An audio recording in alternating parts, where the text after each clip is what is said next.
Happy Monday. Hello. It's a new week. Got 5 weeks left of work. Have a good day at work. Bye. Bye. Welcome back, everyone, to Rob and Mandy's van life. Today, I went to work. Rob emptied the pee jug. It's one of those very important tasks of van life. He also walked the dog, got groceries, and picked up some things at UPS that we had coming to us. One of the other things that we do pretty much once a week. Do you think we do this once a week or more? Yeah, we could probably go 2 weeks. So we generally dump the water like every 4 days probably. And we usually top off the water tanks at the same time. We have 64 gallons of fresh water and 20 gallons of gray water. And I'm taking the opportunity to do some sweeping because one of the things they don't tell you about van life is it's always dirty. Who are they anyways?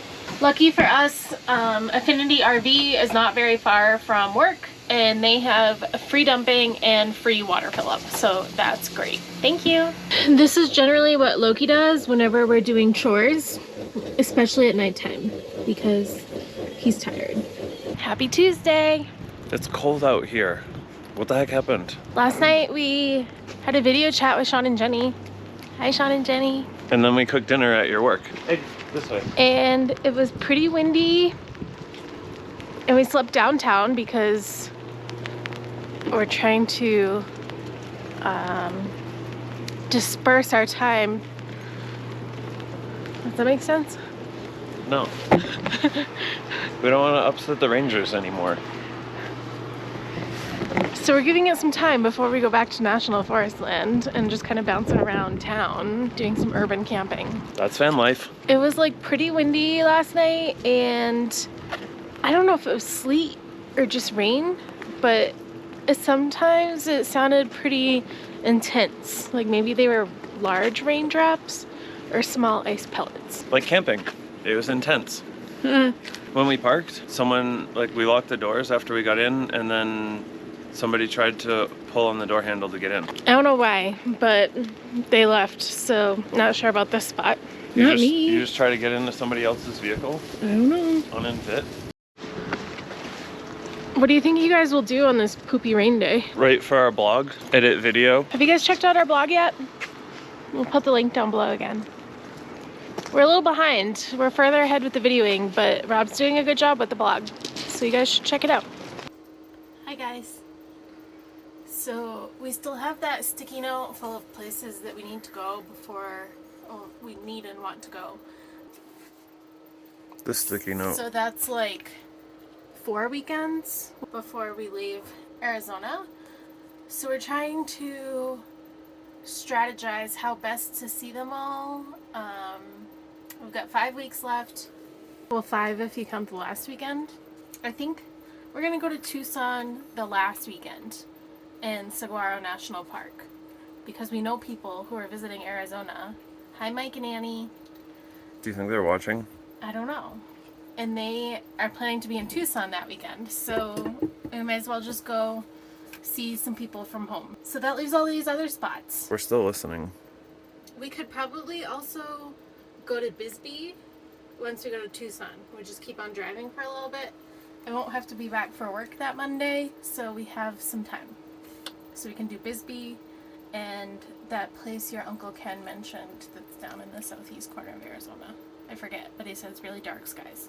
That leaves us with Hoover Dam, Petrified Forest, Antelope Canyon, Jerome. We want to go back to Sedona because we didn't really do any exploring there, and Navajo Nation. Some of these we can group together, so I think we can do it. So I think Hoover Dam is gonna require a little more logistical planning because of that guy. So we'll probably plan ahead further in advance for Hoover Dam just because Loki can't really be at the dam at all, apparently. So we'll need to find a dog sitter. If anybody out there is in the area of Hoover Dam and wants to dog sit while we tour the facility, let us know, because we'll take you up on it. He's real rowdy. So I'm thinking maybe this weekend we stick a little local and do Jerome and Sedona. So we can drive to Jerome Friday, after work, make dinner.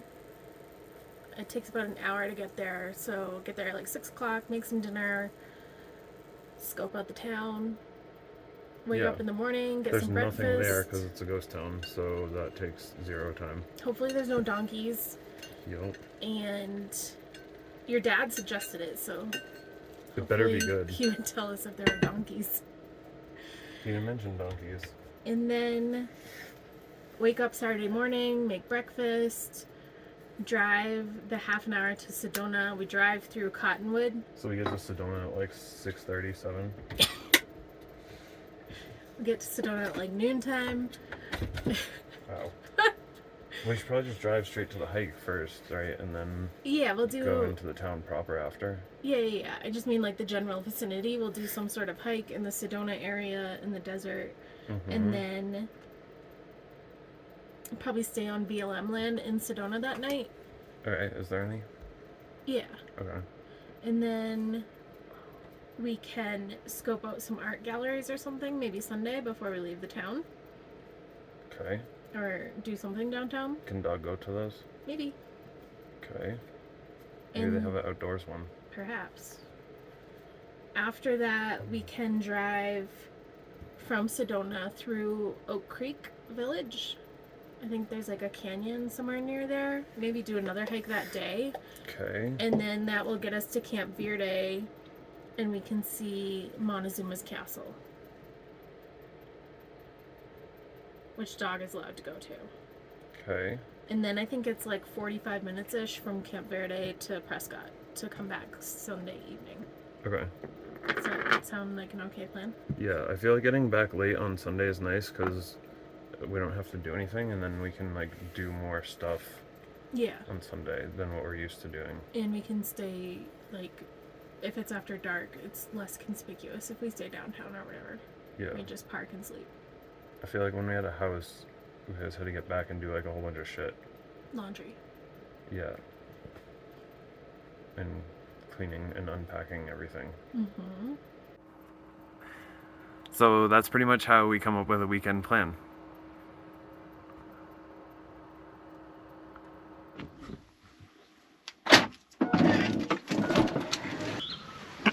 We are at Alto Pit Campground. Well, it's a off-highway vehicle use area, but it's also a campground. So there's a bunch of dirt bike trails around here, which is pretty sweet because we can also hike on them if we are, cautious of bikes and four-wheelers and whatnot, which we really haven't seen very many.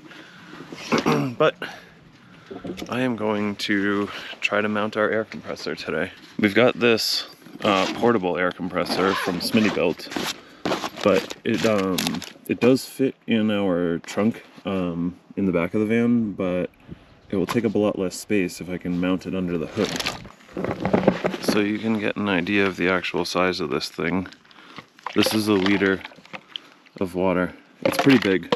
It's bigger than I thought it was going to be, but I'm going to try and figure out how to do the mounting first, and then figure out if I can even do it. So we've got this big space here where it does actually fit physically. I just need to figure out how I can make brackets to actually secure it there. I think it'll be a lot easier if we don't have to take it out of the trunk, connect it to the battery, and then run the hose around every time that we want to fill up our tires with air. Instead, we can just pop the hood, flip the switch on, and then we're good to go. And then we'll get back that space in our trunk for storing something else. It seems like this is not a great spot for mounting.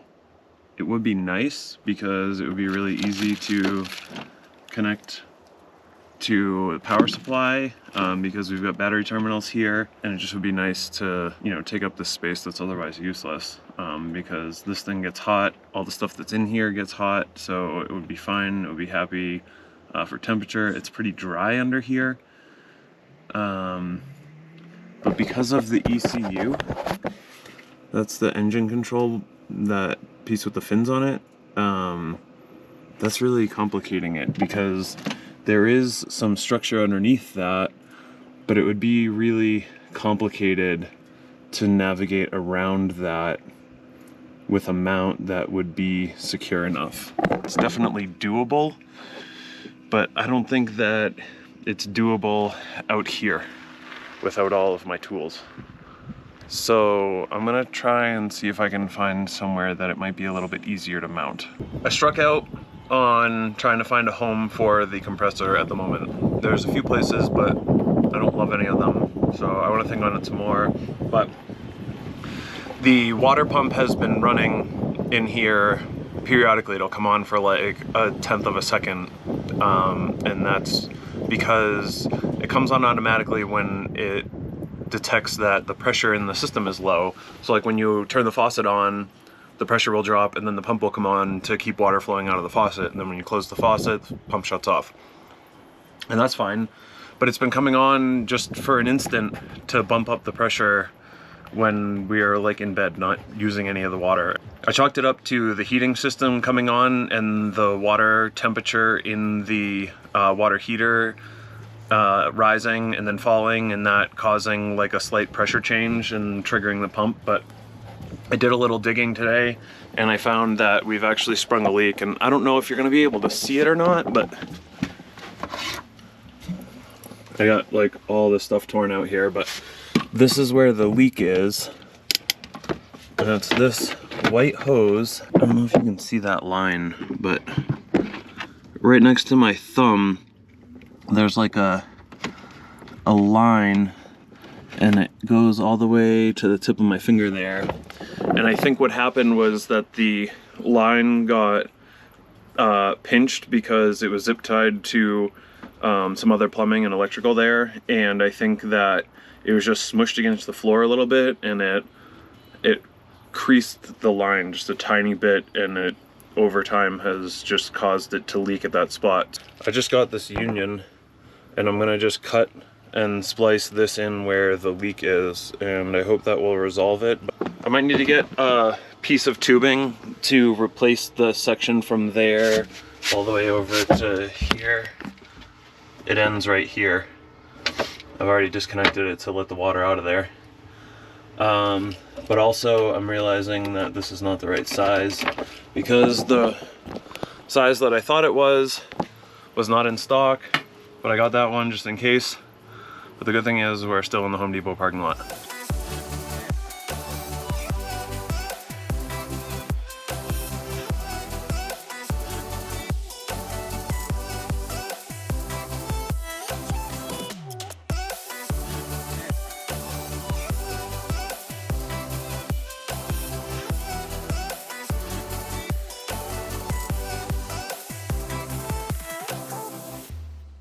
Happy Thursday!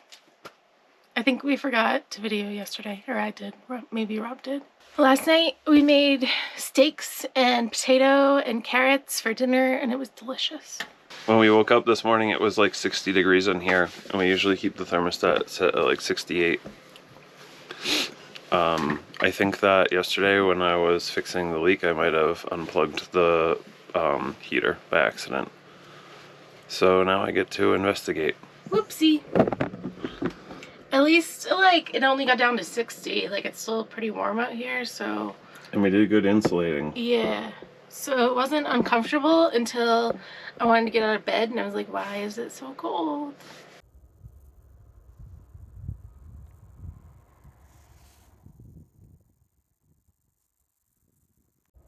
Okay. We're just out here chilling at Alto Pit still. So yesterday I fixed a small pinhole water leak on the supply line to our water filter, and in doing so I didn't realize that I pulled the wire out of the hot air blower. But luckily it was an easy fix and I got it taken care of before Mandy had to go to work, so it was not that bad, just a minor setback, and now we're all good. It's supposed to be pizza night. It's gonna be like pizza early morning.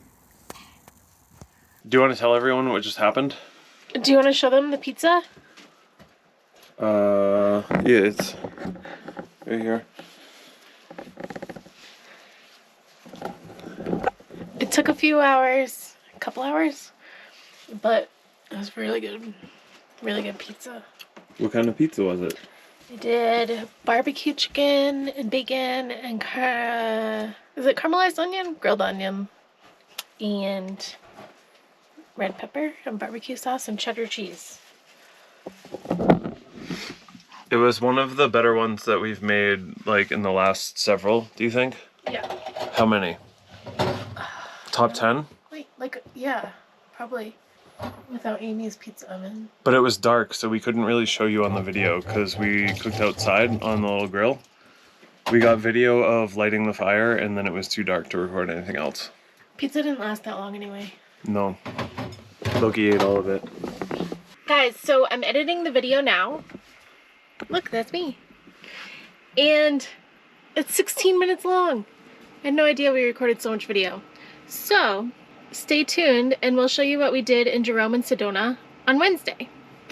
You can catch that in the next video. Thanks for watching. And if you liked this video, then like this video.